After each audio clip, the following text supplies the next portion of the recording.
જેવું દુઃખ પડે, ગમે તેવું સંકટ આવે, પણ ત્યારે ભગવાનનો માર્ગ, ભક્તિનો માર્ગ છોડવાનો નથી.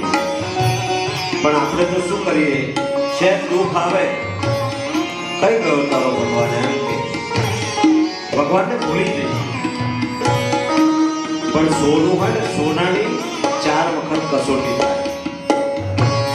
સોનાને સોની ઘસી જુએ અને કાપી જુએ અને તપાવી જુએ, અને કેટલા એરંડા માર ખાવા પડે ત્યારે એમાંથી ઘરેણું બને અને ત્યારે એની કિંમત થાય. તો આ જીવન છે, એની કસોટી તો હોય જ ને. ડગલે ને પગલે કસોટી થવાની. ન જાણ્યું જાનકી નાથે કાલે સવારે શું થવાનું. ભગવાન શ્રી રામનો રાજ્યાભિષેકની તૈયારી ચાલતી હતી અને બીજે દિવસે દશરથે કીધું કે તમારે વનમાં જવાનું છે અને ભરતને ગાદીએ બેસવાનું છે. તો ભગવાન જેવા ભગવાનને પણ 14 વર્ષ વનમાં ફરવું પડતું હોય તો આપણે કોણ ખેતકી મૂડી. જીવનની અંદર કષ્ટ આવે, તકલીફ આવે, દુઃખ આવે ત્યારે ભગવાનને વધારે યાદ કરવાના, વધારે ભક્તિ કરવાની છે. ભગવાનને દોષ દેવાનો નહીં. પણ આપણે બધા દુઃખ પડે, સંકટ આવે એટલે ભગવાનને છોડી દઈએ છીએ, ભૂલી જઈએ છીએ. અહીંયા એ જ કહે છે, હું પંથે તમારો છોડું નહીં અને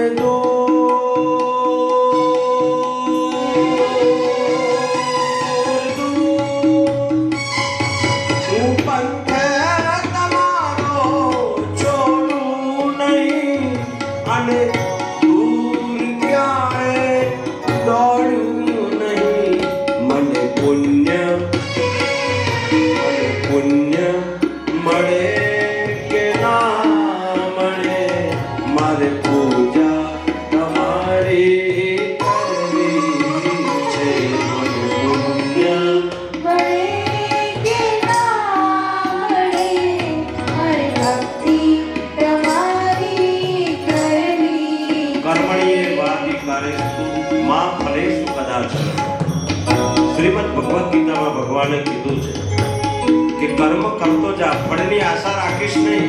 કર્મ ક્યારે, કેટલું અને કોને આપવું એ બધી મને ખબર છે, માટે તું કર્મ કર.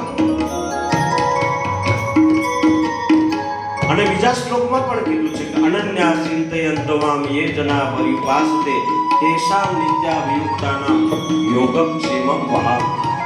ભગવાન શ્રી કૃષ્ણે કીધું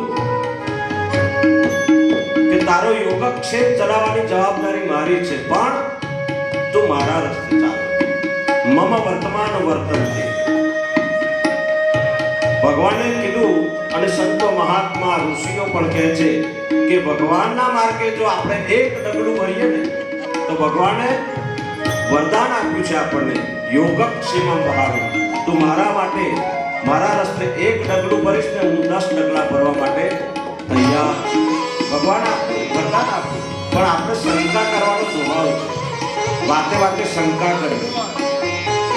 એટલે અહીંયા કીધું ને કે મેવા મળે કે ના મળે